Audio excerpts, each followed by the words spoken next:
करारा जवाब मिलेगा। अब तो स्वामी प्रसाद मौर्य ने कह दिया है कि हिंदू कोई धर्म ही नहीं है। जरा किसी हॉस्पिटल में अच्छे में भर्ती कराने योग्य व्यक्ति है। कितना गुस्सा है उनके जो विवादित बयान हिंदुओं पर देते हैं। किसी की भी इतनी हिम्मत ना हो कि हमारे धर्म के प्रति कोई भी विवादित बयान देने से पहले 2 बार सोचे। जब स्वामी प्रसाद मौर्य ऐसे ऐसे बयान देती हैं, जब आप सुनते हैं तो गुस्सा नहीं आता क्या? हमें तो हंसी आती है, सच माने में हंसी इस बात पे आती है कि चलो अच्छी बात है, एक बार और बयान दिया, मुर्दे ने जिंदा रखा खुद को। दूसरों पे उंगली उठा के दिखाए, क्या हमारा ही धर्म बचा है क्या हर बार बोलने के लिए? जब बुद्धि का नाश हो जाता है ना तो आदमी की सोचने समझने की शक्ति खत्म हो जाती है। और ये बुझता हुआ दीपक है, फटकने दो जितना भड़कता है और बुझेगा।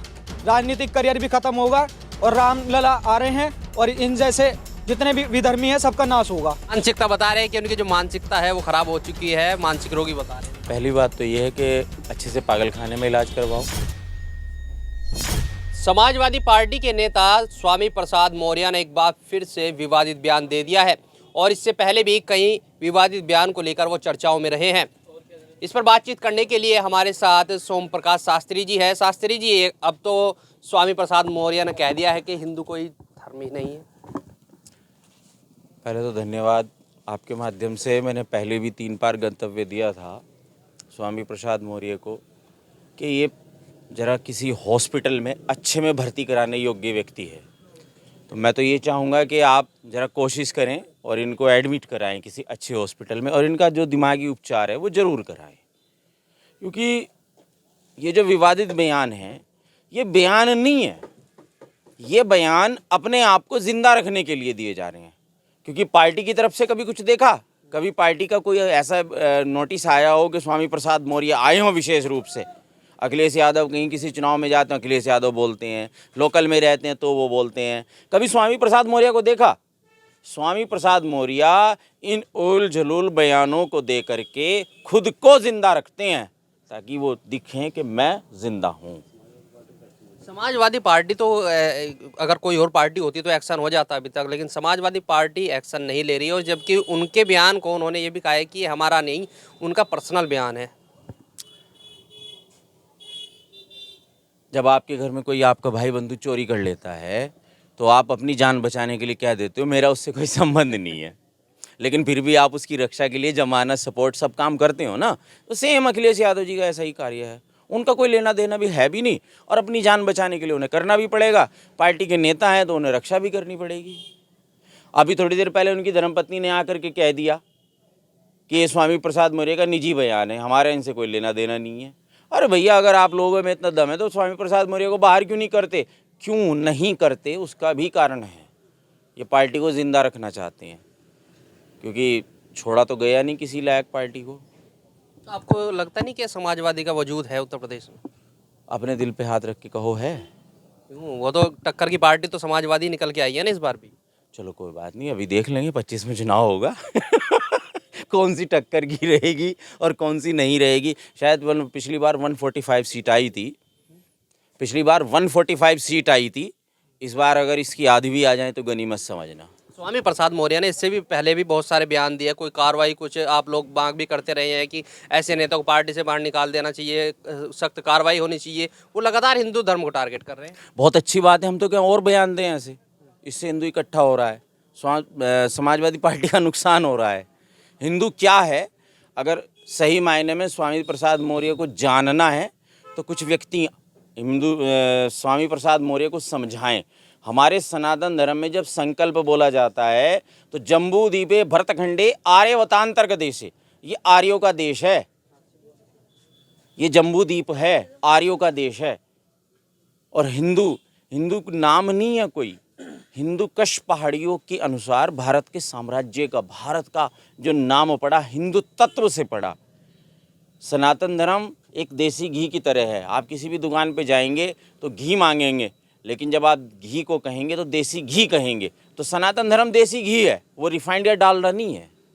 जब स्वामी प्रसाद मौर्य ऐसे ऐसे बयान देती हैं, जब आप सुनते हैं तो गुस्सा नहीं आता क्या? हमें तो हंसी आती है, सच माने में हंसी इस बात पे आती है कि चलो अच्छी बात है, एक बार और बयान दिया, मुर्दे ने जिंदा रखा खुद को। और क्या है, वो मुर्दा ही तो है, जिंदा रख रहा खुद को बयान दे करके। अरे हमारे हिंदू तो और प्रसन्न हो रहे इस बयान को दे करके, अच्छी बात है, और दे बयान और दे। अगर मैं आप ही से सवाल करूं, पिछली बार या अभी इन्होंने कहा हिंदू कोई धर्म नहीं, पिछली बार अपनी पत्नी की पूजा कैसे कर ली भाई तुमने? चलो स्वामी प्रसाद मौर्य, हम तो दुआ करेंगे तुम जब भी मरो तो तुम्हें दफनाया जाए, जलाया ना जाए हिंदुओं के लिए। तुम्हें, हम तो हिंदू नहीं है ना भाई, तो दफना देंगे तुझे ठाकर के। आप क्या कहेंगे स्वामी प्रसाद मौर्य के इस बयान से? स्वामी प्रसाद मौर्य जी के पहले भी इस तरह के विवादित बयान आए हैं और हर बार उनके अज्ञानता का विषय सामने आता है कि कितनी अज्ञानता मनुष्य में भरी पड़ी है अपने धर्म को लेकर के। क्यों वो हिंदू नहीं है? क्या उनका आप तक जब तक उन्होंने कोई फार्म भरा होगा किसी तरह का जो पॉलिटिकल फार्म हो या एजुकेशन का हो, या जब तक कहीं भी अपना विवरण दिया होगा, क्या उसमें क्या लिखते हैं धर्म में? क्या लिखते हैं? ईसाई लिखते हैं, मुस्लिम लिखते हैं, बौद्ध लिखते हैं, जैन लिखते हैं, या हिंदू धर्म लिखते हैं? क्या लिखते हैं उसमें? तो उनसे ही ये हमारा सवाल है, जब वो इस तरह के बयान दे करके दूसरे को उंगली उठाने का प्रयास कर रहे हैं, तो फिर अपने नाम के आगे से ये सब हटा दें। क्या लगा ले फिर नाम क्या हमने? जो उन्हें लगता है, जो आप धर्म को धर्म नहीं मानता, उसके लिए धर्म और अधर्म दो चीज़ होती हैं। जो धर्मी नहीं है वो अधर्मी है, बस सीधी सी बात ये है। अच्छा, अगर बात करें स्वामी प्रसाद मौर्य जब बयान देते हैं, आप लोगों में अभी भी ये गुस्सा दिख रहा है, कितना गुस्सा है उनके जो विवादित बयान हिंदुओं पर देते हैं? सर मैं तो ये कहूँगा, किसी की भी इतनी हिम्मत ना हो कि हमारे धर्म के प्रति कोई भी विवादित बयान देने से पहले 2 बार सोचें, कानूनी कार्रवाई हो, जिस पार्टी से वो संबंध रखते हैं उसे वो निलंबित करें और पूरी उसके जिस तरह की भी कानूनी कार्रवाई हो सकती है उसे एक्सेप्ट करें हर तरह रूप से। कोई हंसी खेल नहीं है हमारा धर्म, ये धर्म नहीं है, हिंदू धर्म नहीं है, हिंदू तत्व नहीं है। इन सब बातों का क्या मतलब है? दूसरों पे उंगली उठा के दिखाए, क्या हमारा ही धर्म बचा है क्या हर बार बोलने के लिए? क्या हम ही सुनते रहेंगे? जब भी देखा है कानूनी कार्रवाई में, पिछले भी इन्होंने रामायण के विषय में भी कहा था, इतने विषय में भी कहा था, क्या हुआ? कौन से मुकदमे में वो जेल चले गए? अगर आप किसी बड़े पद पे बैठे हैं तो आपके पास जिम्मेदारी हैं समाज के प्रति, लेकिन आप इस तरह के विवादित बयान दे करके एक पक्ष को उकसाने की कोशिश करते हैं। विपरीत काले विनाश बुद्धि, जब बुद्धि का नाश हो जाता है ना, तो आदमी की सोचने समझने की शक्ति खत्म हो जाती है। और ये बुझता हुआ दीपक है, फटकने दो जितना भड़कता है और बुझेगा। राजनीतिक करियर भी खत्म होगा और रामलला आ रहे हैं और इन जैसे जितने भी विधर्मी हैं सबका नाश होगा। बीजेपी के मंत्री ने कहा है कि इनका एक अच्छे से इलाज होना चाहिए, तो वहीं दूसरी तरफ से बयान आ रहा है कि इनको धर्म ही परिवर्तन कर लेना चाहिए। अगर मैं इस तरह की बात कहूँ कि इलाज होना चाहिए, तो मानसिक रोगी वो हैं। अगर मानसिक रोगी हैं तभी इस तरह का बयान देते हैं, वरना एक हष्टपुष्ट व्यक्ति से, मानसिक रोगी जो नहीं है उससे आप कोई भी बात चर्चा करोगे बिल्कुल उचित उत्तर मिलेगा।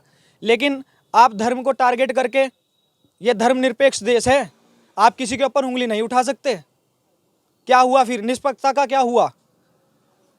निरपेक्षता का क्या हुआ? और हर बार किसी धर्म पे उंगली उठाने का मतलब नहीं है। अगर आपको कुछ भी बोलने की आज़ादी है तो इसका मतलब, अगर आपको कुछ भी बोलने की आज़ादी है तो आप कुछ बोल नहीं सकते। जी, आप क्या कहेंगे आखिर? मानसिकता बता रहे हैं कि उनकी जो मानसिकता है वो खराब हो चुकी है, मानसिक रोगी बता रहे हैं। पहली बात तो ये है कि अच्छे से पागल खाने में इलाज करवाओ, और दूसरी बात, एक मनोज वाजपेयी का बहुत पुराना डायलॉग था, वो मोदी जी की तरफ से मैं दे रहा हूँ, करारा जवाब मिलेगा। देखिए, ये थे हिंदू धर्म से जुड़े लोग।